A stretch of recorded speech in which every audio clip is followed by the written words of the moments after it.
Comment arrêter d'uriner la nuit sans arrêt?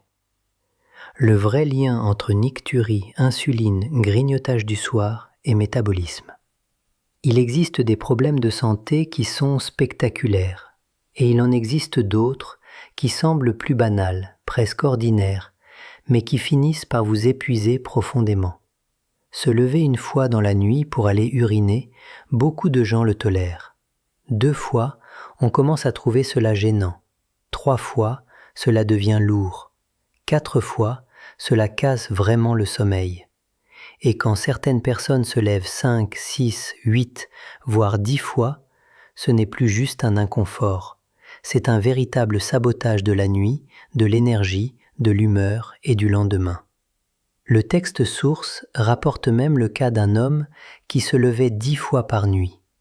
Et c'est précisément pour cela que ce sujet mérite beaucoup plus d'attention qu'on ne lui en donne habituellement.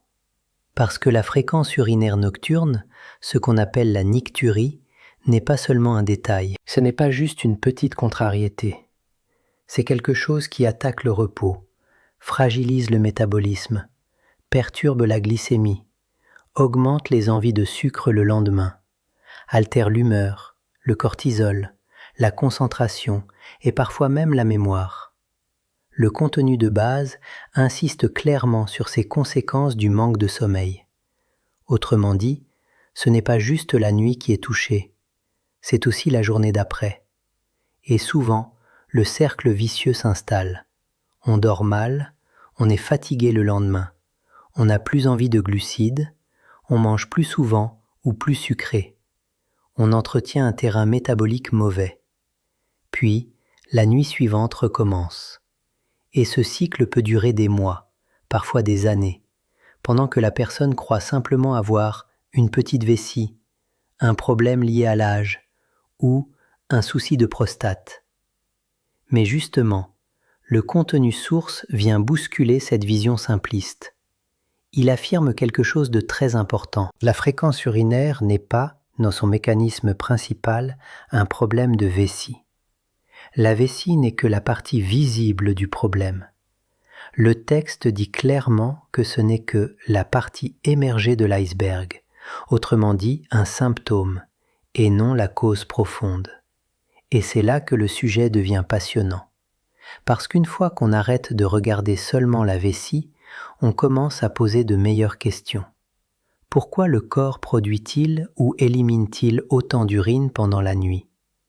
Pourquoi cela arrive-t-il souvent chez des personnes qui ont aussi d'autres signes métaboliques ? Pourquoi certains traitements classiques n'améliorent pas vraiment le problème ? Et pourquoi la nourriture du soir, le grignotage et l'insuline semblent-ils jouer un rôle bien plus important qu'on ne le croit ? C'est exactement ce que nous allons explorer. La fréquence urinaire nocturne, un problème sous-estimé. Quand quelqu'un se plaint de se lever plusieurs fois par nuit pour uriner, la réaction autour de lui est souvent trop légère. On lui dit « c'est l'âge, c'est normal, tu bois trop tard, tu as sûrement une petite vessie ». Chez les hommes, c'est la prostate. Chez les femmes, c'est peut-être juste le plancher pelvien. Et bien sûr, il existe de vraies causes urologiques ou anatomiques qu'il ne faut jamais ignorer. Le texte de base reconnaît d'ailleurs qu'une infection urinaire, un calcul rénal, une consommation excessive d'eau ou une hypertrophie de la prostate peuvent parfois entrer en jeu. Mais ce que le contenu veut montrer, c'est qu'il existe une cause bien plus fréquente et qu'elle est souvent négligée, un terrain d'insuline élevé, souvent associé à un désordre métabolique plus large. Et cette idée change tout, parce qu'elle signifie que beaucoup de personnes ne souffrent pas uniquement d'un problème local dans le système urinaire. Elles souffrent peut-être en réalité d'un désordre métabolique global qui se manifeste aussi par la nicturie. Et cela, il faut le comprendre profondément. Le corps ne fonctionne pas en compartiments étanches. Le sommeil influence la glycémie. La glycémie influence l'insuline. L'insuline influence certains mécanismes hormonaux de rétention hydrique. et cela peut influencer la quantité d'urine produite ou éliminée la nuit. Autrement dit, un problème nocturne peut être la conséquence d'un terrain métabolique de fond. Pourquoi tant de gens regardent au mauvais endroit ? Le texte source explique qu'en faisant des recherches classiques, on trouve rapidement toujours les mêmes pistes. Infection urinaire, calcul rénal, excès de boisson, prostate augmentée de volume. Et il précise que ces éléments peuvent exister, mais qu'ils n'expliquent pas toujours la situation la plus fréquente. Prenons l'exemple de la prostate, puisque c'est souvent l'argument central chez les hommes. Beaucoup d'hommes d'un certain âge se font dire que leur problème de levée nocturne vient de là. Pourtant, le contenu de base affirme une chose très intéressante. Quand on traite l'hypertrophie de la prostate, la nicturie disparaît rarement complètement. Autrement dit, traiter la prostate ne règle pas forcément le problème de fréquence urinaire nocturne. Cela ne veut pas dire que la prostate ne compte jamais. Cela veut dire qu'elle n'explique pas tout. Et le texte ajoute même une autre réflexion. On entend souvent dire qu'un certain environnement androgénique ou une certaine forme de testostérone serait impliqué dans l'augmentation du volume prostatique. Pourtant, la testostérone tend à diminuer avec l'âge, alors que l'augmentation du volume de la prostate tend à progresser avec l'âge. Le texte s'en sert pour montrer à quel point le sujet est souvent rempli de raccourcis et de confusion. Le message ici est essentiel. Attention aux explications toutes faites. Ce n'est pas parce qu'un problème est fréquent chez un groupe de personnes qu'il faut automatiquement lui attribuer la même cause à chaque fois. Il faut chercher le mécanisme réel. Et dans le mécanisme proposé ici, le grand acteur caché, c'est l'insuline. Le vrai suspect, l'insuline élevée. Le texte de base avance une hypothèse forte, structurée autour de plusieurs indices.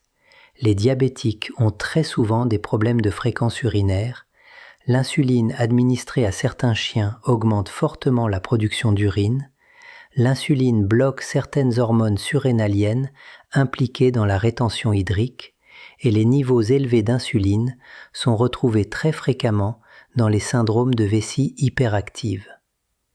C'est une construction logique extrêmement intéressante. D'abord, il y a l'observation clinique la plus évidente. Les personnes diabétiques ont très souvent des problèmes urinaires, notamment de fréquence. Le texte le souligne très clairement. Ensuite, il y a une deuxième idée.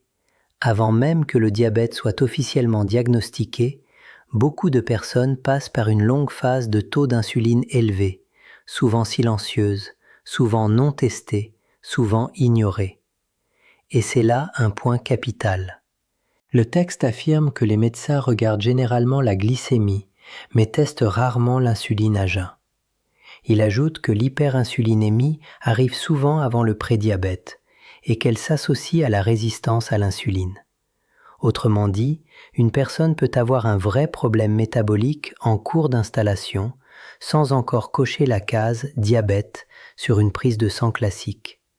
Et pendant ce temps, elle peut déjà mal dormir, se lever souvent la nuit, avoir un ventre plus gros, faire de l'hypertension, gonfler des jambes, avoir des taches sur le bas des jambes, somnoler après le repas du midi, être incapable de rester longtemps sans manger. Le texte associe précisément ces signes à un terrain de syndrome métabolique souvent présent chez ceux qui ont des levers nocturnes fréquents. Donc, quand on voit ces symptômes ensemble, on doit arrêter de penser seulement vessie ou prostate. Il faut commencer à penser insuline, résistance à l'insuline, syndrome métabolique. Mauvaise gestion du glucose. Comment l'insuline peut favoriser l'envie d'uriner la nuit. Le contenu source ne s'arrête pas à une simple association. Il propose aussi un mécanisme.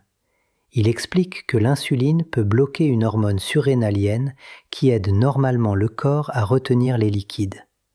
Quand cette fonction est perturbée, le corps élimine davantage d'urine. Même sans entrer dans un cours endocrinologique complet, l'idée à retenir est simple.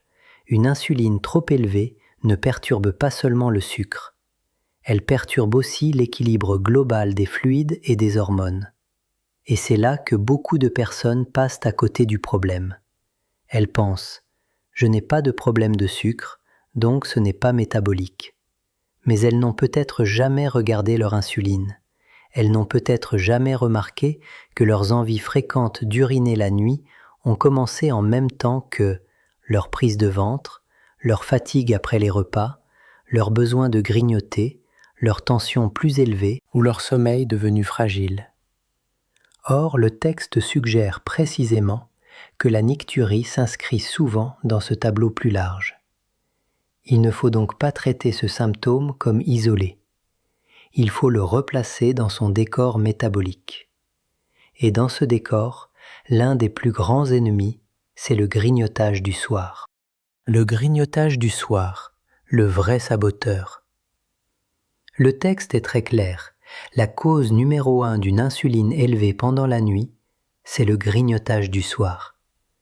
Il affirme que manger tard, même une petite collation, maintient l'insuline élevée et que les glucides aggravent encore plus la situation. Il ajoute même qu'une collation pauvre en glucides continue malgré tout à élever l'insuline, simplement parce qu'on mange. C'est probablement l'enseignement le plus pratique de tout le contenu. Parce que beaucoup de gens pensent que le problème vient uniquement de ce qu'ils mangent, alors qu'il vient aussi de quand ils mangent.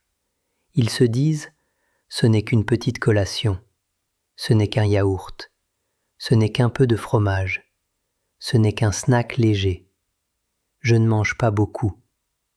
Mais le corps, lui, voit autre chose, un signal alimentaire tardif, une remontée d'insuline, une digestion encore active et un terrain nocturne qui n'entre jamais vraiment dans le repos métabolique. Et cela peut suffire à maintenir les conditions favorables au réveil nocturne.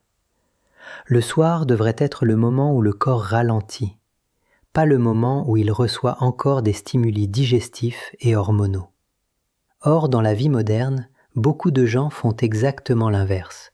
Ils dînent tard, puis grignotent encore, puis boivent quelque chose avant le lit, puis se couchent avec une insuline encore haute, un système digestif encore stimulé et parfois une charge hydrique en plus.